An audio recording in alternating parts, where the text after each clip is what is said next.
Good morning friends. હવે આજે મેં લાસ્ટ ટાઈમ તમને જે કહ્યું હતું કે ભાઈ નેક્સ્ટ વીકમાં આપણે સાદા ભૂતકાળનું રિવિઝન કરવાનું છે અને એના માટે તમારે ભૂતકાળના રૂપ તૈયાર કરવાના છે. એટલે આજના વિડીયોમાં કંઈક બીજું રિવિઝન કરીશું. હવે આજનું જે રિવિઝન છે એ રિવિઝન આમ જોઈએ તો ક્રિયાને જ લગતું છે અને એનું જે ટાઇટલ છે એ છે સિમ્પલ મોડલ ઓક્ઝિલરીઝ, એટલે કે સાદા સહાયકારક ક્રિયાપદો.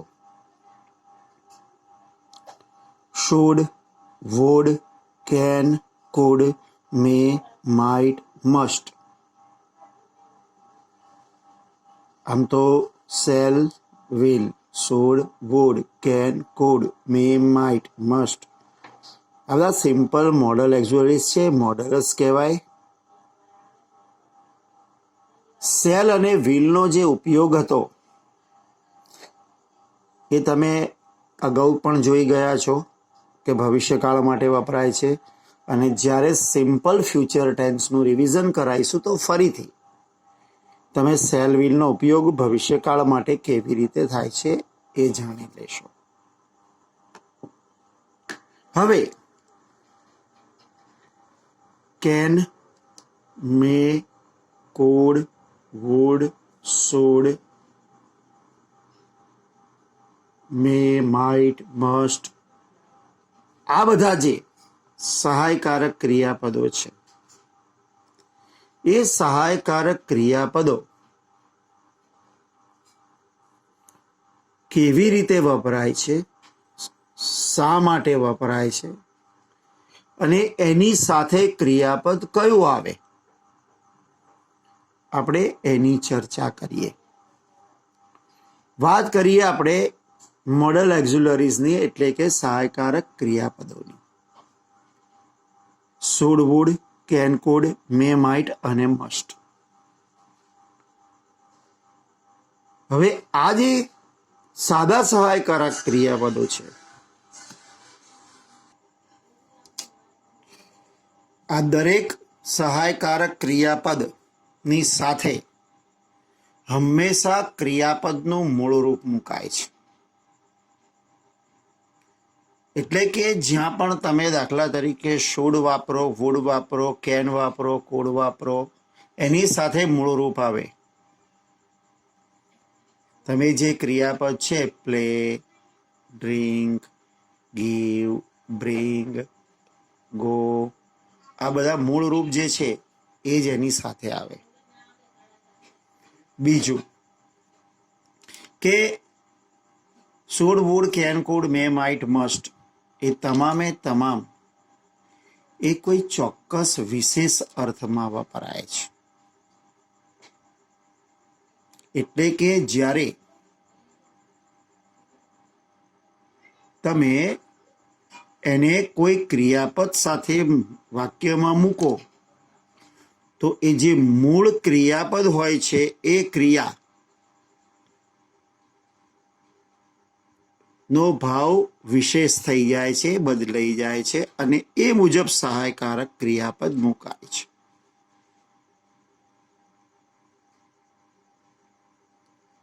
હમણાં મેં કહ્યું એમ કે જ્યારે પણ તમે કોઈ સહાયકારક ક્રિયાપદ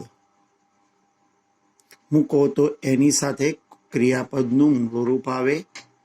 પરંતુ જો વાક્ય પેસિવ વોઇસનું હોય તો એની સાથે હંમેશા ક્રિયાપદમાં તમારે બી વત્તા ભૂતકૃદંત મૂકવું પડે છે, પણ એ પેસિવ વોઇસમાં છે. અને આઈ થિંક પેસિવ વોઇસ આપણે નેક્સ્ટ ટાઈમ તમે ભણશો એટલે તમને ખ્યાલ આવી જશે.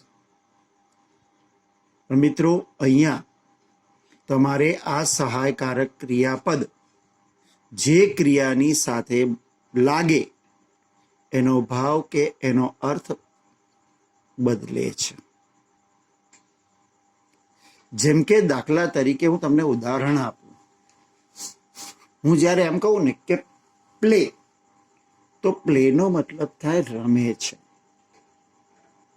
પણ જો એમ કહું કે કેન પ્લે, તો એવું થાય રમી શકે છે. આ સમજી લેજો. આઈ પ્લે ક્રિકેટ, તો હું ક્રિકેટ રમું છું. પણ જો કેન મૂકી દઉં તો આઈ કેન પ્લે ક્રિકેટ, હું ક્રિકેટ રમી શકું છું. ભાવાર્થ બદલાઈ ગયો. સમજો.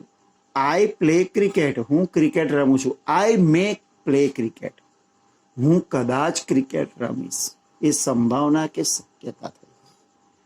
તો મિત્રો, જ્યાં સહાયકારક ક્રિયાપદ લાગે છે ત્યારે એ ચોક્કસ વિશેષ અર્થમાં વપરાય છે અને એનો અર્થ એ મુજબ બદલાય છે.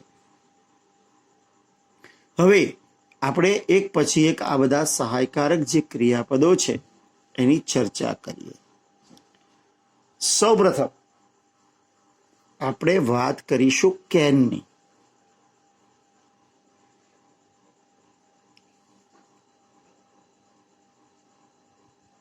હવે આ જે કેન છે, એ કેન એ સહાયકારક ક્રિયાપદ છે અને એનો જે ઉપયોગ છે એ કોઈ ક્રિયા તમે કરી શકો છો એવી શક્તિ કે ક્ષમતા દર્શાવે છે. એટલે કે કર્તામાં એ ક્રિયા કરવાની શક્તિ છે કે ક્ષમતા છે એવું દર્શાવવા માટે હંમેશા કેનનો ઉપયોગ થાય છે. ઘણીવાર તક દર્શાવવા પણ એનો ઉપયોગ થાય છે. કે આપણે કોઈને કહે ને, યુ કેન ડુ ઇટ, તમે કરી શકશો, એમ તક છે અત્યારે, તો એના માટે. બીજું, ઘણીવાર પ્રશ્નાર્થ વાક્યમાં વિનંતી કરવા માટે, જેમ કે can you give me your pen, તમે તમારી પેન આપી શકશો. તો આવી રીતે કેનનો ઉપયોગ અલગ અલગ ભાવાર્થ સાથે થાય છે, પણ ખાસ કરીને એનો મૂળભૂત ઉપયોગ શક્તિ કે ક્ષમતા દર્શાવવા માટે જ કરવામાં આવે છે. આપણે અહીંયા કેટલાક સેન્ટન્સીસ જોઈ લઈએ. જેમ કે પહેલું વાક્ય જુઓ ધ્યાનથી. શું છે? I can speak English. તો જો આઈ સ્પીક ઇંગ્લિશનો મતલબ થાય હું ઇંગ્લિશ બોલું છું. પણ કેન લાગ્યું તો હું અંગ્રેજી બોલી શકું છું. Can you give me your book, શું તમે તમારી પેન ચોપડી આપી શકશો? વિનંતી કરી. Anyone can be a prime minister, કોઈ પણ વડાપ્રધાન બની શકે છે. ધેટ મીન્સ તક, chance. I can't lift this bag. જો અહીંયા આપણે કહીએ કે આઈ લિફ્ટ ધીસ બેગ, હું આ દફતર ઉચકું છું, થેલો ઉચકું છું. પણ અહીંયા કાન્ટ આવ્યું તો શક્તિ નથી એમ, તો કે હું આ થેલો ઉચકી શકતો નથી. Mister Verma can buy a car. તો જો mister Verma buy a car, તો મિસ્ટર વર્મા કાર ખરીદે છે. પણ અહીંયા કેન લાગ્યું તો ખરીદી શકે છે. Mister Verma can buy a car. તો મિત્રો, અહીંયા શક્તિ કે ક્ષમતા દર્શાવવા માટે તમે એવું કહી શકો, I can swim in water, birds can fly, પક્ષી ઉડી શકે છે, વાંદરો કૂદી શકે છે, મંકીઝ કેન જમ્પ. તો મિત્રો, જ્યારે આવી શક્તિ કે ક્ષમતાની વાત આવે ત્યારે આપણે કેનનો ઉપયોગ કરીશું. હવે મિત્રો, કેનનું જે ભૂતકાળનું રૂપ છે એ છે કુડ. એટલે હવે આપણે ચર્ચા કરીએ કુડની. જેવી રીતે આપણે કર્તામાં કોઈ ક્રિયા કરવાની હાલમાં શક્તિ કે ક્ષમતા છે એના માટે કેનનો ઉપયોગ કરીએ છીએ, એવી જ રીતે કર્તામાં કોઈ ક્રિયા કરવાની શક્તિ કે ક્ષમતા ભૂતકાળમાં હતી, હાલ નહીં પણ ભૂતકાળમાં હતી, એવું દર્શાવવા માટે આપણે કુડનો ઉપયોગ કરીએ છીએ. જો હાલમાં કોઈ કામ કરવાની શક્તિ કે ક્ષમતા છે તો કેન, પણ જો ભૂતકાળમાં હતી તો કુડ. આપણે કોઈને વિનંતી કરવી હોય તો પ્રશ્નાર્થ વાક્યમાં આપણે આગળ કુડ મૂકી શકીએ.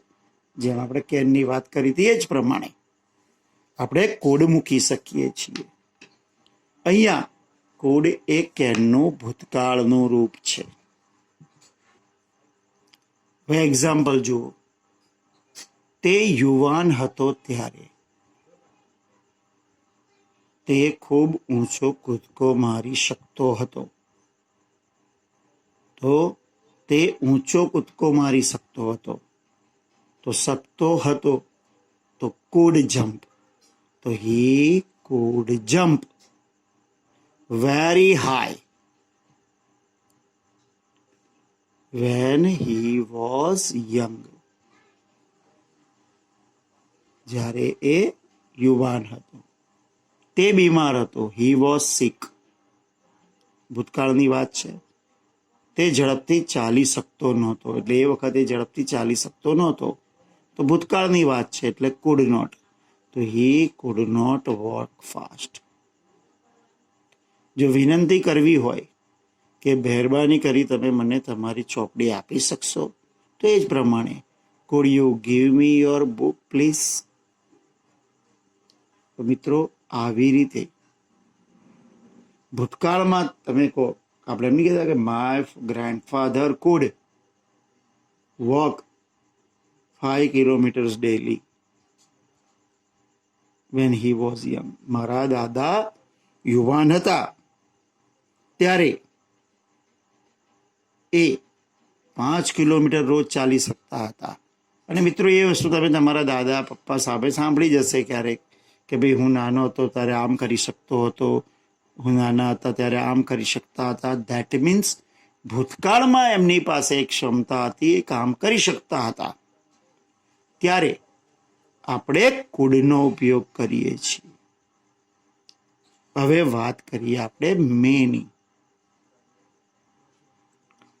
મિત્રો આ જે મે છે એ સહાયકારક ક્રિયાપદ છે. એટલે મેં કહ્યું એમ કે એના કોઈ ચોક્કસ અર્થ હોતા નથી, પરંતુ એ જેની સાથે લાગી જાય ત્યારે એનો એ વિશિષ્ટ અર્થ બતાવે છે. જ્યારે કોઈ ક્રિયા કરવાની સંભાવના હોય કે શક્યતા હોય, આપણે જેને એમ કહીએ કે સંભાવના, શક્યતા, કદાચ, તો એવી શક્યતા કે સંભવિતતા દર્શાવવા માટે મેનો ઉપયોગ થાય છે. તમારે એમ કહો કે ભાઈ આવું કદાચ બનશે, તો એ કદાચ શબ્દ અંગ્રેજીમાં તમે ના વાપરી શકો, એટલે તમે એનો ઉપયોગ મે સાથે કરો છો. ઘણીવાર પરવાનગી લેવા માટે કોઈની પાસે રજા માગવી હોય તો આપણે મેનો ઉપયોગ કરીએ છીએ, અથવા રજા આપવા માટે પણ મેનો ઉપયોગ થાય. કોઈને આશીર્વાદ આપવા માટે મેનો ઉપયોગ થાય છે. કહેવાનો મતલબ એ કે જ્યારે તમે રજા માગો, રજા લો કે આશીર્વાદ આપો તો પણ મેનો ઉપયોગ થાય છે. ઘણીવાર માફી બક્ષવા માટે પણ એનો ઉપયોગ થાય છે. તમને થોડાક એક્ઝામ્પલ આપી દઉં. જો ઇટ મે રેન ટુડે, મતલબ ઇટ રેન ટુડે, બરાબર, આજે વરસાદ પડે છે. પણ આજે કદાચ વરસાદ પડશે, મેં લાગ્યું કે આજે કદાચ વરસાદ પડશે. મે આઈ કમ ઇન સર? રજા માગી, શું હું અંદર આવી શકું? મે ગોડ બ્લેસ યુ, ભગવાન તમારું ભલું કરે, ધેટ મીન્સ આશીર્વાદ આપે. યુ મે ગો હોમ, રજા આપી કોઈને, તમે ઘેર જઈ શકો છો. May all your wishes come true, તમારી બધી જ ઈચ્છાઓ પરિપૂર્ણ થાઓ, ધેટ મીન્સ આશીર્વાદ આપ્યા. તમે તમારા મિત્રના ઘેર જવાના હોય સાંજે, પૂછે કે તું ભાઈ આવીશ, તો તમે 100% કન્ફર્મ ના હોવ તો તમે એવું કહી શકો, આઈ મે કમ, હું કદાચ આવીશ. તો કદાચનો મતલબ થાય મે, આઈ મે કમ.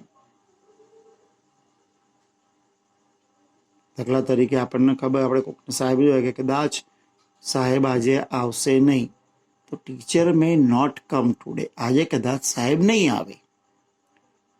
તો મિત્રો, આવી રીતે સંભાવના અને શક્યતા માટે આપણે મેનો ઉપયોગ કરીએ છીએ. હવે મિત્રો, જેમ કેનનું ભૂતકાળ કુડ છે, એમ મેનો ભૂતકાળ છે માઇટ. એટલે હવે આપણે માઇટની ચર્ચા કરીએ. હવે મિત્રો, મેં કહ્યું એમ કે મેનો ભૂતકાળ શું છે? માઇટ છે. નિયમ તો એના એ જ કે સંભવિતતા કે શક્યતા દર્શાવવા માટે કદાચના અર્થમાં એનો ઉપયોગ ભૂતકાળ માટે થાય છે. એટલે માઇટનો ઉપયોગ આપણે ભૂતકાળ માટે કરીએ છીએ. ભૂતકાળના વાક્ય હોય ત્યારે, જેમ કે જો, I had put the books in the cupboard, મેં ચોપડીઓ કબાટમાં મૂકી હતી. હવે કબાટમાં મૂકી હતી, જો કોઈએ લીધી નહીં હોય તો ત્યાં જશે, મીન્સ કે ધે માઇટ બી ધેર, એ કદાચ ત્યાં હશે. સંભાવના કે શક્યતા બતાવી છે. If you had worked hard, જો તમે સખત મહેનત કરી હોત તો. You might have won the match, તો તમે કદાચ મેચ જીતી ગયા હોત. આપણે એવું કહી શકીએ કે ભાઈ જો ડોક્ટર વહેલા આવ્યા હોત તો પેશન્ટ બચી જાય. તો એવું કહી શકો તમે કે if the doctor had come early, the patient might have been saved. મિત્રો, મે એ સંભાવના બતાવવા માટે છે વર્તમાન કાળમાં, સેમ એવી રીતે શક્યતા બતાવવા માટે ભૂતકાળમાં માઇટનો ઉપયોગ થાય છે. તો હવે આપણે જોઈ લીધું કેન અને કુડ, મે અને માઇટ. હવે વાત કરીએ આપણે શુડની.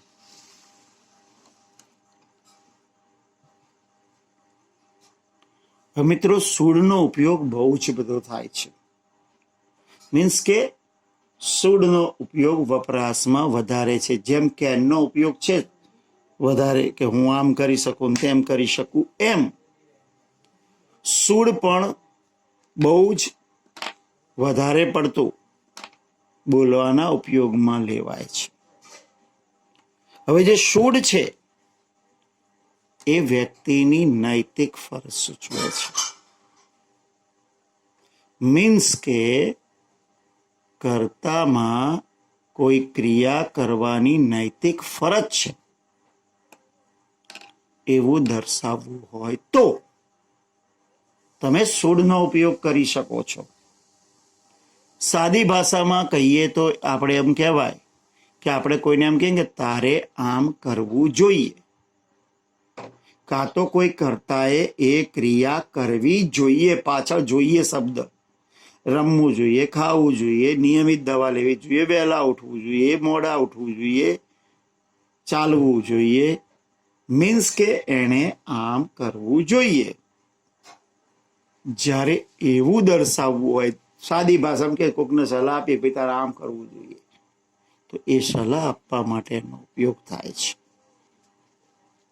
ઉદાહરણ જોઈ લો. પહેલું, pupils should obey their teachers. વિદ્યાર્થીઓએ તેમના શિક્ષકોની આજ્ઞાનું પાલન કરવું જોઈએ. You should drink milk. જો યુ ડ્રિંક મિલ્ક તો તમે દૂધ પીવો છો, પણ અહીંયા યુ શુડ ડ્રિંક મિલ્ક, તમારે દૂધ પીવું જોઈએ. We should help the needy. આપણે જરૂરિયાતવાળા લોકોને મદદ કરવી જોઈએ. Student should not drink tea. વિદ્યાર્થીઓએ ચા પીવી જોઈએ નહીં. We should take wholesome food. આપણે સંપૂર્ણ કે સમતોલ આહાર લેવો જોઈએ. મીન્સ કે આપણે આમ કરવું જોઈએ એવું દર્શાવવા માટે શુડનો ઉપયોગ થાય છે. પછી વાત કરીએ મસ્ટની. મિત્રો, શુડની સાથે મસ્ટ એટલા માટે લીધું છે કે શુડ એ જો નૈતિક ફરજ છે તો મસ્ટ એ અનિવાર્ય ફરજ છે. મીન્સ કે ઓલુંમાં એવું હતું કે આ ક્રિયા કરવી જોઈએ, આનો અર્થ એવો થાય આ ક્રિયા કરવી જ જોઈએ, ફરજિયાત, એમ અનિવાર્ય થઈ જાય. તો મસ્ટ એ અનિવાર્ય ફરજ સૂચવે છે.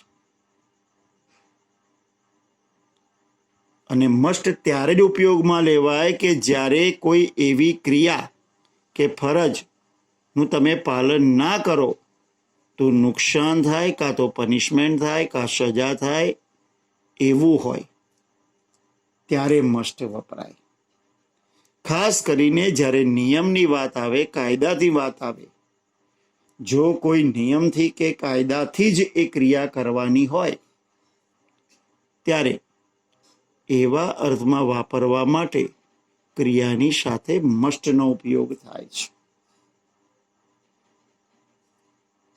ઘણીવાર અટકળ કે અનુમાન કે સંભાવના માટે, પરફેક્ટ સંભાવના માટે કે ત્યાં જ હોવું જોઈએ, ત્યારે આપણે મસ્ટનો ઉપયોગ કરીએ છીએ. હવે આપણે એના એક્ઝામ્પલ્સ જોઈએ. You must walk to left. તમારે ડાબી બાજુએ જ ચાલવું જોઈએ, ફરજિયાત નિયમ છે. Student must obey the rules of their school. વિદ્યાર્થીઓએ એમની શાળાના નિયમોનું પાલન કરવું જ જોઈએ, નહીં તો શું થાય? શિક્ષા થાય. Next, you must not use mobile while driving your car. તમારે તમારી કાર ચલાવતા હોય ત્યારે મોબાઈલનો ઉપયોગ કરવો જોઈએ નહીં, ફરજિયાત છે, નહીં તો દંડ થાય. The teacher must be in the staff room. શિક્ષક સ્ટાફ રૂમમાં જ હશે, કેમ કે એ એમની જગ્યા છે. તો એકદમ પ્રબળ પ્રોબેબિલિટી, પ્રબળ શક્યતા માટે આપણે મસ્ટનો ઉપયોગ કર્યો. The red light is on. Red light, Lal light ચાલુ છે. You must stop your bike. તમારે તમારી બાઇક રોકવી જ જોઈએ. જ્યારે નિયમથી કોઈ ક્રિયા કરવાની ફરજ પડે ત્યારે આપણે શેનો ઉપયોગ કરીએ છીએ? મસ્ટનો. હવે કરીએ વાત વુડની. તો મિત્રો, વુડ એ વિનંતી કરવા માટે પ્રશ્નાર્થ વાક્યમાં વપરાય છે. આ ઉપરાંત જો કોઈ કર્તા પોતાની ઈચ્છા જાહેર કરતો હોય તો પણ વુડનો ઉપયોગ થાય છે.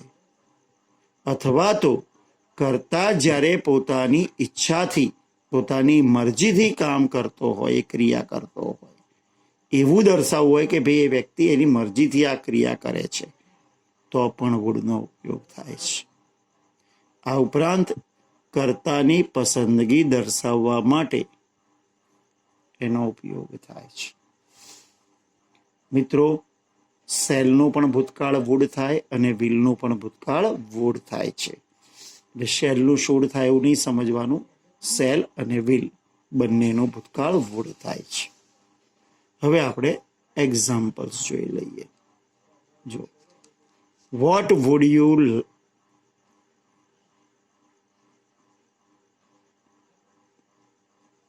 લાઈક ટેક, તમને શું લેશો? જો, પસંદગી પૂછી, what would you take, tea or coffee, તમે શું લેશો, ચા કે કોફી? પસંદગી પૂછી. અચ્છા, પસંદગી બતાવી છે કે ભાઈ આઈ વુડ ટેક કોફી, હું કોફી લઈશ. તો એ પસંદગી બતાવવા માટે પણ આપણે વુડનો ઉપયોગ કર્યો. અચ્છા, વિનંતી કરી આપણે કોઈને, જો, would you land me your grammar book, તમે તમારી ગ્રામરની ચોપડી મને આપશો? તો આ વિનંતી કરી.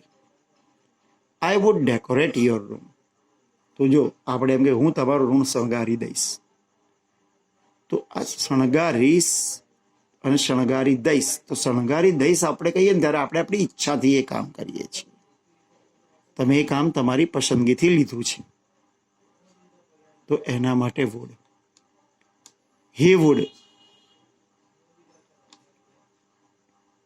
હેવ સેવડ ધ ચાઇલ્ડ, તેણે બાળકને બચાવી લીધું હોત.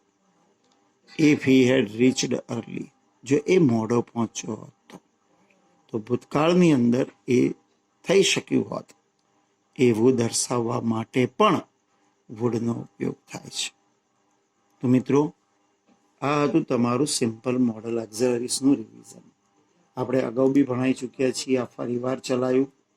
અને હવે નેક્સ્ટ ટાઈમ આપણે સાદો ભૂતકાળ ચલાવવાના છીએ. એટલે ભૂતકાળના જે ક્રિયાપદો છે એ તમારે તૈયાર કરી લાવવાના છે. મીન્સ કે ક્રિયાપદના ભૂતકાળના રૂપ નેક્સ્ટ ટાઈમ તૈયાર કરી લેજો. ત્યાં સુધી હું રજા લઉં. Thank you very much. આવજો.